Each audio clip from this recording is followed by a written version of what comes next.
여러분, 혹시 한 줄의 김밥이 어떻게 미국 전체를 뒤바꿔 놓을 수 있는지 상상해 보신 적 있나요? 오늘 들려드릴 이야기는 정말 믿기 힘들지만 실제로 일어날 수 있는 놀라운 일입니다. 처음에는 냄새난다며 조롱받던 김밥이 결국 미국인들이 가장 사랑하는 음식이 되기까지의 감동적인 여정을 함께 보시죠. 이야기가 궁금하시다면 영상 끝까지 시청해 주시고 좋아요와 구독 부탁드립니다. 안녕하세요. 저는 마야 로드리게스입니다. 올해 25살이고요. 디트로이트 한인타운에서 할머니의 손맛이라는 작은 김밥집을 운영하고 있어요. 제가 이 일을 시작한 건 5년 전부터입니다. 그때 저를 키워주신 한국인 할머니께서 세상을 떠나시면서 이 작은 가게를 물려받게 되었어요. 할머니는 제가 어릴 때부터 김밥 만드는 법을 가르쳐 주셨습니다. 밥을 짓는 온도부터 시작해서 김을 펴는 방법, 재료를 올리는 순서까지 모든 걸 세세하게 알려주셨죠. 처음에는 정말 어려웠어요. 김이 찢어지기도 하고 밥이 너무 많이 들어가서 말기 힘들기도 했습니다. 하지만 할머니께서는 항상 인내심을 갖고 가르쳐 주셨어요. 모양이 이상해도 괜찮다고, 계속 만들다 보면 늘어난다고 격려해 주셨습니다. 지금 제 가게는 한인타운 구석진 골목에 자리 잡고 있어요. 가게라고 해봤자 15평 남짓한 작은 공간입니다. 카운터 뒤쪽에는 할머니께서 쓰시던 김밥 조리 도구들이 그대로 놓여 있어요. 오래된 나무 도마, 김을 펴는 대나무 발, 그리고 수십 년 된 밥솥까지요. 매일 아침 5시에 일어나 가게를 준비합니다. 밥을 짓고 재료들을 손질하는 일부터 시작해요. 당근은 얇게 채를 썰고, 오이는 소금에 절여 물기를 빼고, 계란은 지단을 붙여서 가늘게 채를 썹니다. 단무지와 우엉도 적당한 크기로 썰어 놓고요. 한인타운 주민들은 제 김밥을 좋아해 주세요. 특히 아침 일찍 출근하는 분들이 간단한 아침 식사로 김밥 한 줄씩 사가시곤 합니다. 점심때는 근처 한인 회사에서 일하는 분들이 오셔서 김밥과 함께 미역국도 주문하시고요. 하지만 솔직히 말하면 매출에는 한계가 있어요. 한인타운에는 인구가 많지 않거든요. 하루에 김밥 50줄 정도 팔면 그나마 좋은 편입니다. 임대료와 재료비를 빼고 나면 생활하기가 빠듯해요. 그래서 저는 더 큰 꿈을 꾸고 있습니다. 바로 백인 거주 지역인 오크우드 힐스로 진출하는 거예요. 그곳은 디트로이트에서 가장 부유한 동네 중 하나입니다. 깔끔한 주택가와 고급 상점들이 즐비한 곳이죠. 오크우드 힐스에 가보면 정말 다른 세상 같아요. 잘 정돈된 잔디밭과 예쁜 꽃밭들, 그리고 고급스러운 카페와 레스토랑들이 있습니다. 그곳 사람들이 김밥을 맛본다면 분명 좋아할 거라고 생각해요. 건강하고 맛있으면서도 간편한 음식이니까요. 제 계획은 푸드트럭을 준비해서 오크우드 힐스에서 영업하는 것입니다. 할머니의 레시피로 정성껏 만든 김밥을 더 많은 사람들에게 알리고 싶어요. 언젠가는 체인점도 만들어서 김밥을 미국 전역에 널리 퍼뜨리고 싶습니다. 오늘도 저는 작은 가게에서 김밥을 만들며 그 꿈을 키워나가고 있어요. 할머니께서 물려주신 소중한 레시피와 함께 말이에요. 제가 오크우드 힐스 진출을 위해 첫 번째로 한 일은 푸드트럭 영업 허가 신청이었어요. 시청에 가서 필요한 서류들을 모두 준비했습니다. 위생 허가증, 사업자 등록증, 그리고 김밥 레시피와 영양성분표까지 말이에요. 담당 공무원인 존슨 씨는 처음에는 친절했어요. 하지만 제가 김밥에 대해 설명하자 표정이 조금 이상해지더라고요. 김으로 밥과 채소를 싸서 만든 한국 음식이라고 하니까 고개를 갸우뚱하면서 뭔가 확인해 봐야겠다고 하시더군요. 이틀 후에 연락이 왔습니다. 결과는 거절이었어요. 이유는 지역 상인회의 반대 때문이라고 했습니다. 저는 이해할 수 없었어요. 단순히 음식을 파는 건데 왜 반대를 하는지 말이죠. 그래서 직접 오크우드 힐스 상인회 사무실로 찾아갔어요. 상인회 회장인 리차드 스미스라는 분을 만났습니다. 그는 50대 중반의 키 큰 백인 남성이었어요. 정장을 말끔하게 차려입고 있었지만 제게는 차가운 시선을 보냈습니다. 스미스 회장은 제 말을 끝까지 듣지도 않았어요. 김밥이 뭔지 설명하려고 하니까 손을 들어 제지하더군요. 그러면서 이런 말을 했습니다. 우리 오크우드 힐스는 품격 있는 주거지역이라고요. 정체불명의 냄새나는 아시아 음식이 들어오면 동네 분위기가 망가진다고 하더라고요. 그 말을 듣는 순간 정말 기분이 상했어요. 할머니께서 정성껏 가르쳐 주신 김밥을 정체불명이라니요. 냄새난다고 하니까 더욱 화가 났습니다. 저는 최대한 침착하게 김밥의 장점들을 설명해봤어요. 건강하고 영양가 높은 음식이라고, 미국 사람들도 충분히 좋아할 거라고 말씀드렸습니다. 하지만 스미스 회장의 반응은 싸늘했어요. 미국에는 이미 충분한 음식들이 있다고 하더군요. 굳이 이상한 외국 음식을 들여올 필요가 없다고 말이에요. 그러면서 앞으로도 김밥 푸드트럭 허가는 절대 내주지 않겠다고 단호하게 말했습니다. 며칠 후에는 더 충격적인 일이 벌어졌어요. 지역 방송 WDTV에서 제 이야기가 뉴스로 나온 거예요. 하지만 내용이 완전히 왜곡되어 있었습니다. 이상한 해초 음식이 전통적인 미국 음식 문화를 위협한다는 식으로 보도했어요. 방송에서는 김을 해초라고 부르면서 비위생적일 수 있다고 했어요. 또 김밥 안에 들어가는 재료들이 미국 사람들에게 익숙하지 않아서 알레르기를 유발할 수도 있다고 말했습니다. 전혀 사실이 아닌 내용들이었어요. 더 속상했던 건 인터뷰에 나온 시민들의 반응이었어요. 어떤 분은 아시아 음식은 냄새가 너무 심해서 싫다고 했고요. 다른 분은 우리 동네에는 그런 이상한 음식이 어울리지 않는다고 말했습니다. 그날 밤 집에 돌아와서 정말 많이 울었어요. 할머니의 사진을 보면서 죄송하다고 말씀드렸습니다.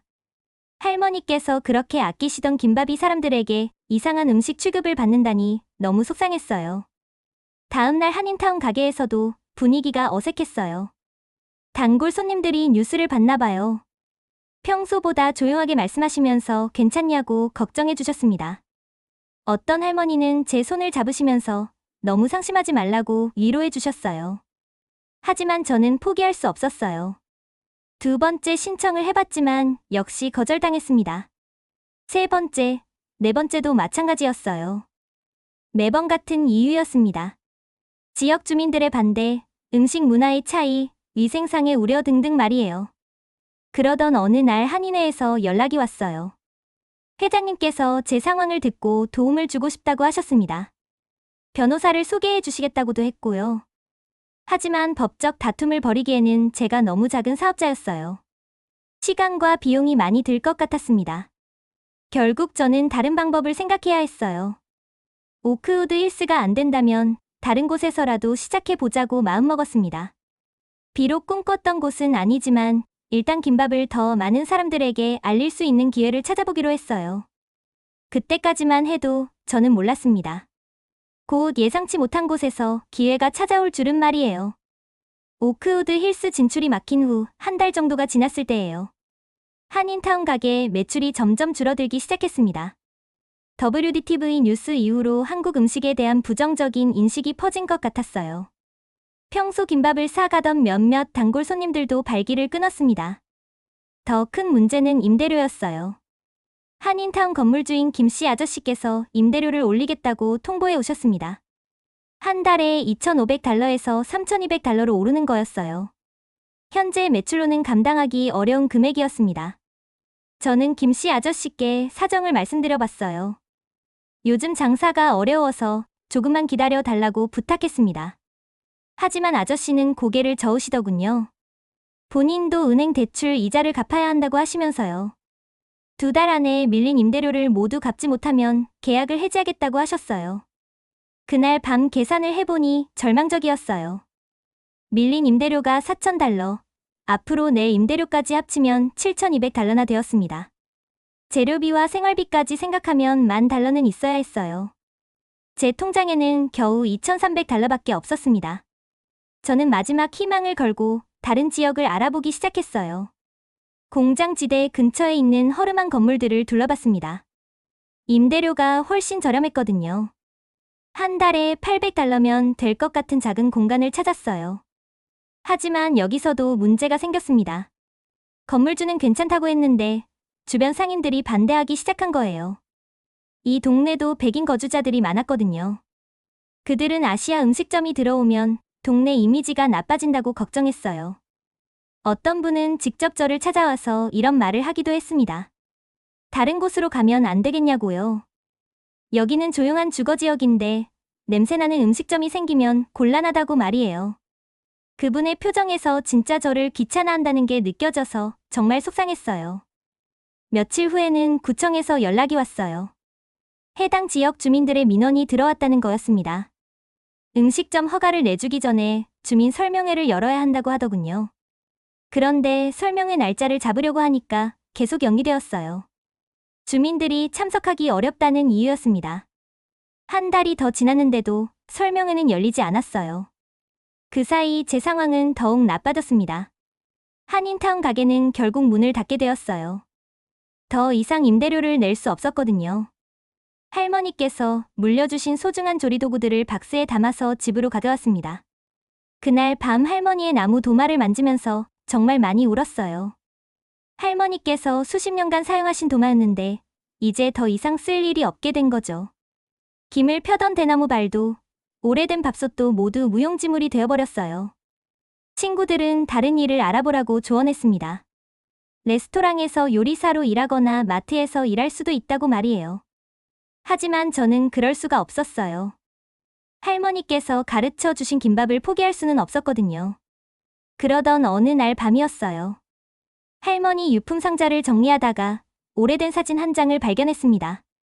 할머니께서 젊으셨을 때 한국에서 김밥을 만들고 계신 모습이었어요. 정말 행복해 보이시더라고요. 그 사진을 보고 있으니 할머니의 목소리가 들리는 것 같았어요. 포기하지 말라고, 계속해 보라고 말씀하시는 것 같았습니다. 모양이 이상해도 괜찮다고, 계속 만들다 보면 늘어난다고 하시던 그 말씀이 생각났어요. 저는 그 순간 다시 용기를 얻었습니다. 비록 가게는 없지만 다른 방법을 찾아보기로 했어요.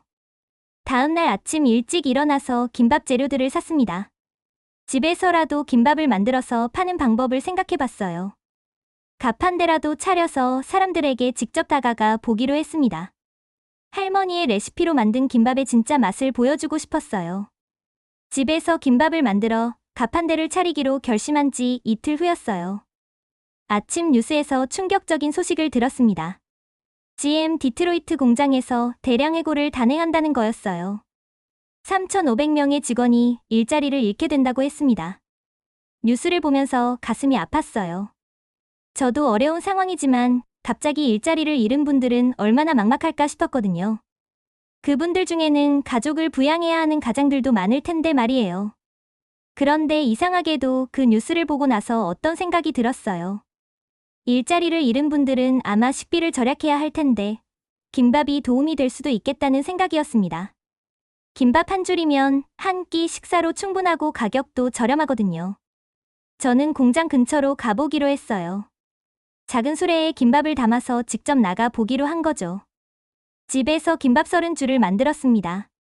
소고기 김밥, 계란김밥, 야채 김밥을 각각 10줄씩 준비했어요. GM 공장 앞에 도착했을 때는 오전 10시쯤이었어요. 공장 문 앞에는 정말 많은 사람들이 모여 있었습니다.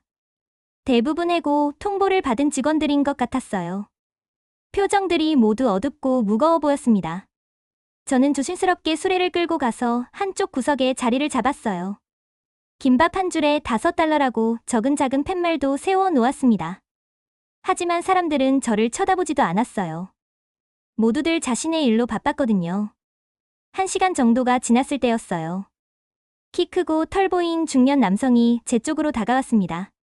그분은 저를 한참 쳐다보더니 김밥이 뭔지 물어봤어요. 저는 최대한 친근하게 설명해 드렸습니다. 한국 음식으로 밥과 야채를 김으로 싼 건강한 음식이라고요. 그분은 빌이라고 자기소개를 했어요. 23년간 GM에서 일했는데 오늘 해고 통보를 받았다고 하더라고요. 표정이 정말 힘들어 보였어요. 그러면서 이게 뭔지 모르겠지만 배가 고프다며 김밥 한 줄을 사겠다고 했습니다.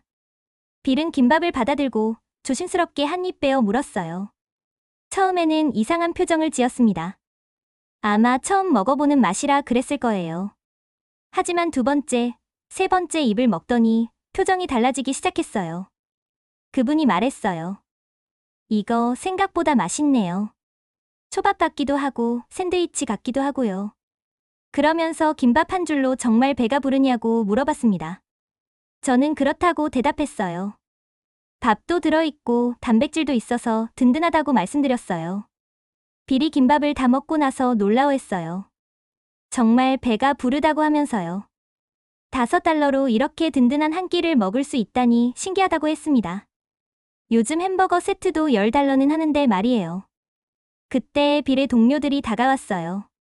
빌이 뭘 먹고 있는지 궁금했나 봐요. 빌은 친구들에게 김밥을 추천하기 시작했습니다. 맛도 괜찮고 가격도 저렴하다고 말이에요. 처음에 친구들은 의심스러워했어요. 그중 한 명이 말했어요. 이게 뭐야, 초밥인가? 냄새는 안 나나? 하지만 빌이 계속 추천하니까 결국 2명이 더 김밥을 사갔습니다. 조심스럽게 맛을 보더니 이들도 표정이 밝아졌어요. 점심시간이 되자 더 많은 사람들이 모여들었어요. 빌과 그 친구들이 다른 사람들에게도 김밥을 추천한 덕분이었습니다. 어떤 분은 처음엔 거부했지만 계속 권하니까 결국 사보겠다고 하더라고요. 오후 2시쯤 되니까 준비한 김밥이 다 떨어졌어요. 30줄을 모두 판 거였습니다. 정말 믿을 수 없었어요. 한인타운 가게에서는 하루 종일 있어도 이렇게 많이 팔기 어려웠거든요. 마지막 김밥을 산 분이 말했어요. 내일도 나오시냐고요. 친구들에게도 추천하고 싶다고 하면서요. 저는 그렇다고 대답했습니다. 내일도 같은 시간에 여기 올 거라고 말씀드렸어요. 집에 돌아가는 길에 정말 신기했어요. 그동안 편견에 부딪혀서 김밥을 거부당했는데 정작 필요한 사람들에게는 이렇게 환영받을 줄 몰랐거든요. 경제적으로 어려운 상황에 있는 분들에게 김밥이 정말 도움이 되는 것 같았어요. 다음날 아침 저는 평소보다 일찍 일어나서 김밥을 준비했어요. 어제 30줄이 다 떨어졌으니까 오늘은 50줄을 만들어 보기로 했습니다. 소고기, 계란, 야채 김밥을 각각 15줄씩, 그리고 새로운 메뉴로 참치 김밥을 5줄 추가했어요. GM 공장 앞에 도착했을 때 정말 놀랐습니다. 어제보다 훨씬 많은 사람들이 제 수레 주변에 모여 있었어요. 빌이 친구들을 데려온 것 같았어요. 그 중에는 어제 김밥을 사간 분들도 보였고 처음 보는 얼굴들도 많았습니다. 빌이 저에게 다가와서 말했어요. 어제 집에 가서 부인한테 김밥 이야기를 했다고 하더라고요. 처음에는 부인이 의심스러워했지만 직접 맛을 보더니 정말 맛있다고 했다고 해요. 그래서 오늘은 부인 목까지 2줄을 사가겠다고 했습니다. 다른 분들도 비슷한 반응이었어요. 어제 김밥을 사간 마이크라는 분은 집에서 가족들과 나눠 먹었다고 했습니다. 17살 된 아들이 특히 좋아했다고 하더라고요. 처음에는 이상하다고 하던 아들이 김밥 반줄을 혼자 다 먹었다고 해요. 점점 더 많은 사람들이 몰려들었어요. 어떤 분은 친구로부터 들었다고 했고, 또 어떤 분은 같은 아파트에 사는 이웃으로부터 추천받았다고 했습니다. 소문이 정말 빠르게 퍼지고 있었어요. 그런데 재미있는 일이 벌어졌어요. 처음 김밥을 보는 분들의 반응이 거의 비슷했거든요. 일단 의심스러워하면서 이게 뭐냐고 물어봤어요. 김으로 싼 밥이라고 설명하면 초밥 같은 거냐고 되묻곤 했습니다. 어떤 분은 냄새부터 맡아보려고 했어요. 김 냄새 때문에 처음에는 고개를 찌푸리기도 했습니다. 하지만 이미 김밥을 먹어본 분들이 계속 추천하니까 결국 사보겠다고 하더라고요. 한 입 먹어보고 나면 대부분 놀라워했어요. 특히 인상 깊었던 분이 있었어요. 톰이라는 50대 남성이었는데 처음에는 정말 거부감을 보였거든요. 아시아 음식은 절대 안 먹는다고 하면서 고개를 저었어요. 하지만 빌이 계속 권하니까 마지못해 한 입만 먹어보겠다고 했습니다. 톰이 김밥을 한 입 빼어 물었을 때 표정이 정말 재미있었어요. 처음에는 뭔가 이상하다는 듯한 표정을 지었다가 조금 더 씹더니 눈이 커지기 시작했거든요. 그러더니 나머지도 빨리 먹기 시작했어요. 김밥을 다 먹고 나서 톰이 말했어요. 이거 정말 맛있네요. 생각했던 것과 완전히 다르다고요. 그러면서 내일도 올 거냐고 물어봤습니다. 아내한테도 사가고 싶다고 하더라고요. 시간이 지나면서 점점 더 흥미로운 일들이 벌어졌어요. 김밥을 먹은 분들이 각자 나름대로 이름을 붙이기 시작한 거예요. 어떤 분은 라이스 롤이라고 부르고 다른 분은 한국 샌드위치라고 했습니다. 또 어떤 분은 헬시 브리또라고 부르더라고요. 점심시간이 되자 정말 긴 줄이 생겼어요. 준비한 50줄로는 부족할 것 같았습니다. 어떤 분들은 2줄씩 사가기도 했거든요. 저녁에 가족들과 함께 먹겠다고 하면서요. 그 중에서 가장 인상 깊었던 건 데이브라는 분이었어요. 그분은 30대 초반으로 보였는데 2살 된 딸이 있다고 했어요.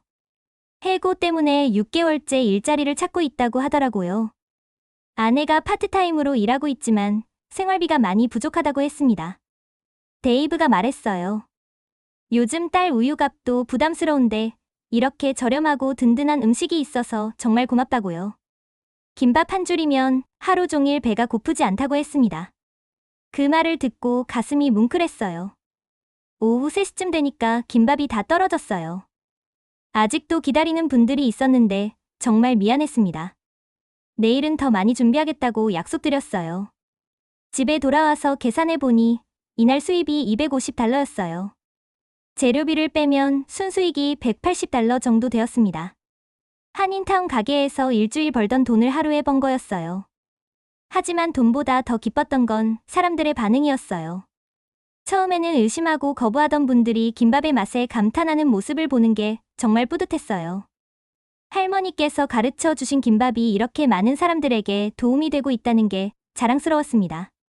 그날 밤 할머니 사진 앞에서 감사하다고 말씀드렸어요. 할머니의 레시피가 어려운 상황에 있는 분들에게 작은 희망이 되고 있다고 보고드렸습니다. 김밥 장사를 시작한 지 일주일이 지났어요. 매일 준비하는 김밥의 개수가 늘어나고 있었습니다. 처음에는 30줄로 시작했는데 이제는 100줄도 모자랄 정도가 되었어요. 공장 앞에는 매일 낀 줄이 생겼고 김밥을 기다리는 사람들로 북적거렸습니다. 그런데 이틀 전부터 이상한 일이 벌어지기 시작했어요. 평소와 다른 사람들이 제 수레 주변에서 사진을 찍거나 동영상을 촬영하더라고요. 처음에는 SNS용인가 싶었는데 어떤 분은 진짜 방송용 카메라를 들고 오기도 했어요. 그러던 어느 날 아침이었습니다. 깔끔한 정장을 입은 중년 남성이 제게 다가왔어요. 명함을 건네주면서 자기소개를 했습니다. 디트로이트 타임스의 기자인 톰 윌슨이라고 하더라고요. 톰 기자는 정말 친근하게 말을 걸었어요. 요즘 이곳에서 김밥이라는 음식이 인기라고 들었다면서 취재를 하고 싶다고 했습니다. 처음에는 조금 부담스러웠어요. 예전에 WDTV에서 부정적으로 보도했던 기억 때문이었거든요. 하지만 톰 기자는 달랐어요. 김밥에 대해 정말 관심이 많아 보였습니다. 어떻게 만드는지, 어떤 재료가 들어가는지, 가격은 얼마인지 자세히 물어봤어요. 그리고 제가 왜 이 일을 시작하게 되었는지도 궁금해했습니다. 저는 솔직하게 제 이야기를 들려드렸어요. 할머니로부터 배운 김밥 레시피로 한인타운에서 가게를 운영했던 일, 오크우드 힐스 진출을 시도했다가 거절당한 일, 그리고 우연히 이곳에서 김밥을 팔기 시작한 일까지 모두 말씀드렸습니다. 톰 기자는 제 이야기를 끝까지 진지하게 들어주었어요. 그러더니 김밥을 직접 맛보고 싶다고 했습니다. 저는 갓 만든 소고기 김밥 한 줄을 드렸어요. 톰 기자가 김밥을 한 입 베어 물더니 눈이 커졌습니다. 정말 맛있다고 하면서 이런 음식이 있는 줄 몰랐다고 했어요.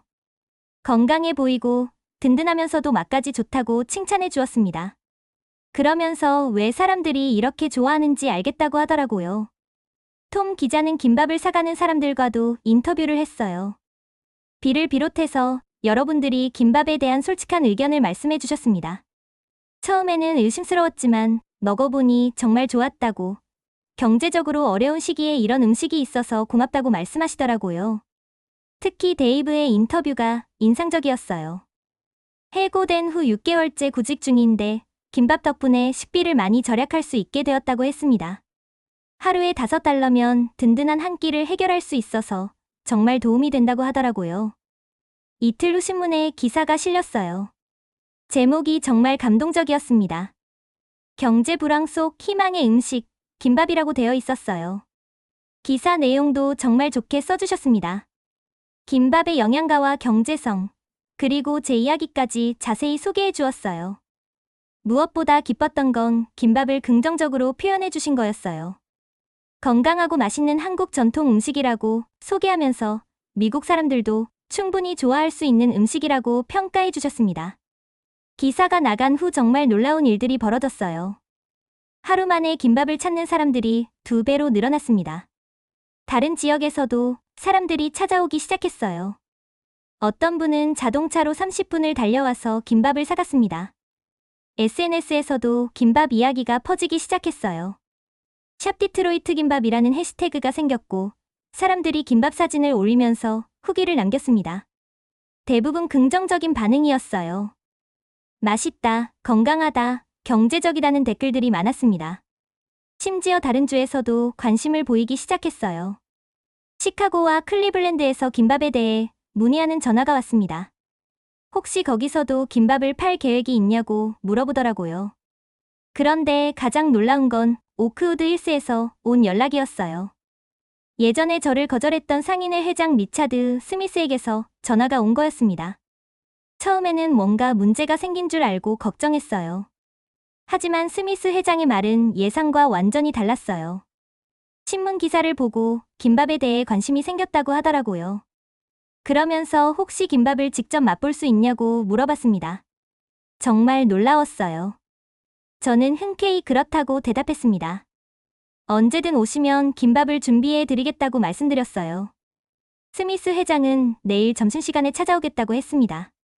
그날 밤 정말 많은 생각이 들었어요.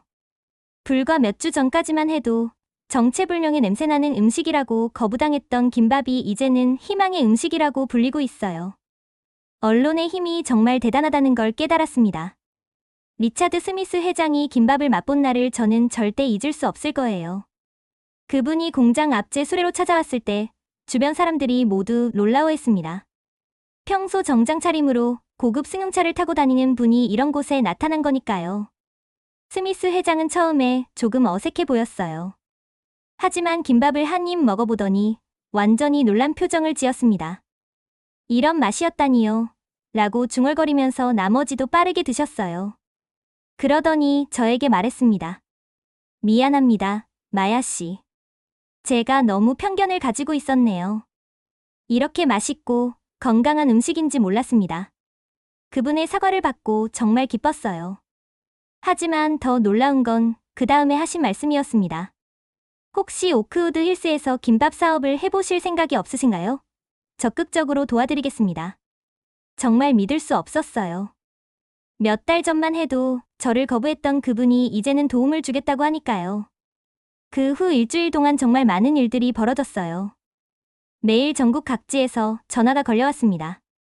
김밥 프랜차이즈를 하고 싶다는 문의들이었어요. 시카고, 클리블랜드, 콜럼버스에서 김밥집을 열고 싶다는 사람들이 연락을 해왔습니다. 처음에는 혼란스러웠어요. 저 혼자서는 도저히 감당할 수 없는 일들이었거든요. 그래서 변호사와 사업 컨설턴트를 구해서 상담을 받았습니다.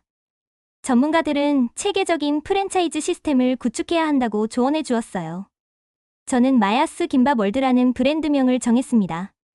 할머니의 레시피를 기반으로 하되 미국 사람들의 입맛에 맞게 약간씩 조정한 메뉴들을 개발했어요. 기본 김밥 외에도 치킨 김밥, 베이컨 김밥, 베지테리언 김밥 등 다양한 종류를 만들었습니다. 가장 중요했던 건 품질 관리 시스템이었어요. 모든 가맹점에서 똑같은 맛의 김밥을 만들 수 있도록 표준 레시피와 조리법을 정립했습니다. 할머니께서 가르쳐 주신 비법들을 매뉴얼화하는 작업이었어요. 첫 번째 가맹점은 시카고에 열렸어요. 가맹점 주인 제임스라는 분은 원래 이탈리아 레스토랑을 운영했던 분이었습니다. 김밥의 가능성을 보고 새로운 사업을 시작하고 싶다고 하셨어요.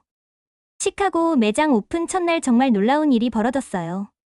아침부터 긴 줄이 서기 시작했고 점심시간에는 300줄의 김밥이 모두 품절되었습니다. 현지 신문에서도 새로운 아시아 음식의 등장이라며 크게 보도했어요. 그 후로는 정말 빠르게 확장되었어요. 두 번째 매장은 클리블랜드, 세 번째는 콜럼버스에 열렸습니다. 각 매장마다 오픈 첫날 대성공을 거두었어요. 사람들이 김밥이 뭔지 궁금해하면서도 막상 맛보면 완전히 매료되는 패턴이 반복되었습니다. 6개월 만에 마야스 김밥 월드는 15개 주에 50개의 매장을 열었어요. 각 지역마다 현지 특색을 살린 김밥 메뉴도 개발했습니다. 텍사스에서는 바베큐 김밥이, 캘리포니아에서는 아보카도 김밥이 인기였어요. 언론의 관심도 계속 이어졌어요.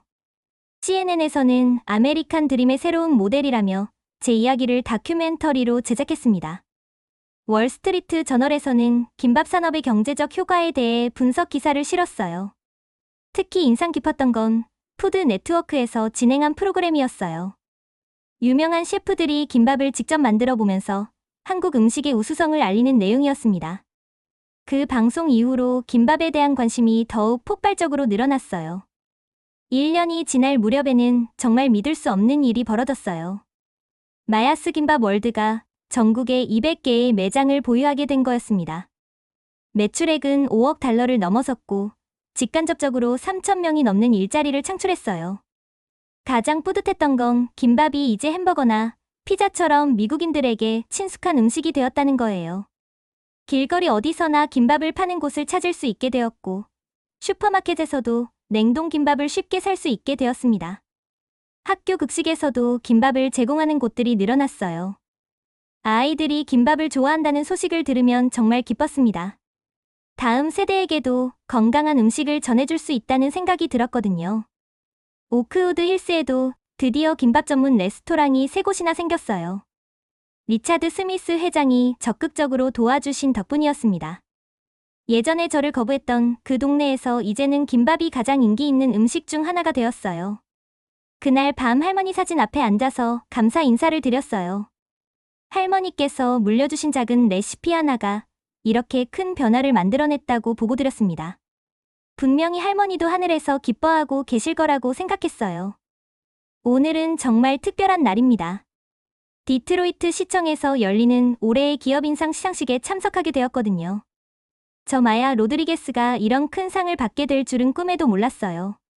시상식장에 들어서니 정말 많은 분들이 와 계시더라고요.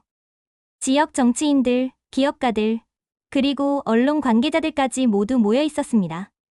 그 중에서 제가 가장 반가웠던 분들은 빌과 데이브였어요. 처음 김밥을 맛봐주었던 그분들이 저를 축하하러 와주신 거였습니다. 빌은 이제 새로운 일자리를 찾아서 안정된 생활을 하고 계세요. 데이브도 마야스 김밥 월드 디트로이트 지점의 매니저로 일하고 있습니다. 김밥 덕분에 새로운 기회를 얻게 된 거죠. 디트로이트 시장님이 무대에 올라서서 제 소개를 해주셨어요. 5년 전 작은 김밥 가판대에서 시작해서 지금은 전국 규모의 기업을 만든 성공 사례라고 말씀해 주셨습니다. 특히 경제가 어려웠던 디트로이트에 희망을 가져다준 기업가라고 평가해 주셨어요. 상을 받으러 무대에 올라갈 때 정말 떨렸어요. 하지만 객석에서 박수를 쳐주시는 분들을 보니 용기가 났습니다. 특히 할머니를 키워주셨던 한인회 분들이 와 계신 걸 보고 눈물이 날 뻔했어요. 수상 소감을 말할 때 저는 제일 먼저 할머니 이야기를 했어요. 이 모든 성공은 할머니께서 가르쳐 주신 김밥 레시피에서 시작되었다고 말씀드렸습니다. 그리고 처음 김밥을 믿고 사주셨던 빌과 데이브, 긍정적으로 보도해 주신 톰 윌슨 기자님께도 감사하다고 했어요. 시상식이 끝난 후 기자들과 인터뷰를 했어요. 한 기자가 물어봤습니다. 마야스 김밥 월드의 앞으로 계획이 어떻게 되시나요? 저는 자신 있게 대답했습니다. 김밥 산업은 이제 미국 내에서 10억 달러 규모의 시장으로 성장했어요. 저희 회사뿐만 아니라 다른 김밥 브랜드들도 생겨나고 있습니다. 이는 정말 건강한 경쟁이라고 생각해요. 더 많은 사람들이 김밥의 맛과 건강함을 알게 될 테니까요. 현재 마야스 김밥 월드는 48개 주에 320개의 매장을 운영하고 있어요. 직접 고용한 직원만 5,000명이 넘고 가맹점주와 공급업체 직원들까지 합치면 2만 명 가까운 일자리를 만들어냈습니다. 특히 자랑스러운 건 김밥이 이제 미국 음식 문화의 일부가 되었다는 거예요. 맥도널드에서도 김밥 버거를 출시했고 KFC에서는 김밥 치킨을 판매하고 있어요. 심지어 피자헛에서도 김밥 피자라는 메뉴를 개발했습니다. 학교 급식에서도 김밥이 정식 메뉴가 된 곳이 많아요. 영양사들이 김밥의 균형 잡힌 영양 성분을 높이 평가하고 있거든요. 아이들도 김밥을 정말 좋아한다고 해요. 야채를 싫어하는 아이들도 김밥에 들어있는 야채는 잘 먹는다고 합니다. 병원 환자식으로도 김밥이 인기예요. 소화가 잘 되고 영양가가 높아서 회복 중인 환자들에게 좋다고 의사들이 추천하고 있어요. 노인 요양시설에서도 김밥을 많이 제공하고 있습니다. 지난달에는 정말 뜻깊은 일이 있었어요. 백악관에서 열린 아시아계 기업가 간담회에 초청받은 거였습니다. 대통령께서 직접 제 손을 잡고 축하해 주셨어요. 김밥을 통해 미국 사회의 다양성을 보여준 좋은 사례라고 말씀해 주셨습니다. 그 자리에서 만난 다른 아시아계 기업가들과 많은 이야기를 나누었어요. 모두들 각자의 분야에서 편견을 극복하고 성공을 이룬 분들이었습니다. 저희가 함께 힘을 합쳐서 더 나은 사회를 만들어야 한다는 공감대를 형성했어요. 요즘 제가 가장 관심을 갖고 있는 일은 김밥 문화의 교육적 가치입니다. 각 지역의 학교와 협력해서 김밥 만들기 체험 프로그램을 운영하고 있어요. 아이들이 직접 김밥을 만들면서 한국 문화를 배우고 동시에 건강한 식습관도 기를 수 있거든요. 또한 저소득층을 위한 김밥 무료 제공 프로그램도 확대하고 있습니다. 경제적으로 어려운 가정의 아이들이 영양가 높은 김밥을 무료로 먹을 수 있도록 도와주는 거예요. 제가 처음 김밥을 팔기 시작했을 때를 생각하면 이런 도움이 정말 필요하다는 걸 알거든요. 오늘 시상식을 마치고 집에 돌아와서 할머니 사진 앞에 앉았어요. 상패를 할머니께 보여드리면서 말씀드렸습니다. 할머니, 우리 정말 해냈어요. 할머니의 김밥이 이제는 수백만 명의 미국인들이 사랑하는 음식이 되었답니다. 창밖을 보니 마야스 김밥 월드 디트로이트 1호점이 보여요. 예전에 김밥 가판대를 차렸던 GM 공장 근처에 세운 매장입니다. 지금도 점심시간이면 긴 줄이 서는 인기 매장이에요. 김밥은 단순한 음식을 넘어서 미국 사회 통합의 상징이 되었습니다. 서로 다른 문화적 배경을 가진 사람들이 김밥이라는 음식을 통해 만나고 소통하고 있어요. 이보다 더 의미 있는 성취가 또 있을까 싶습니다. 내일도 저는 더 많은 사람들에게 김밥의 맛과 가치를 알리는 일을 계속할 예정입니다. 할머니께서 물려주신 소중한 유산을 지키면서 동시에 새로운 미래를 만들어가는 거죠.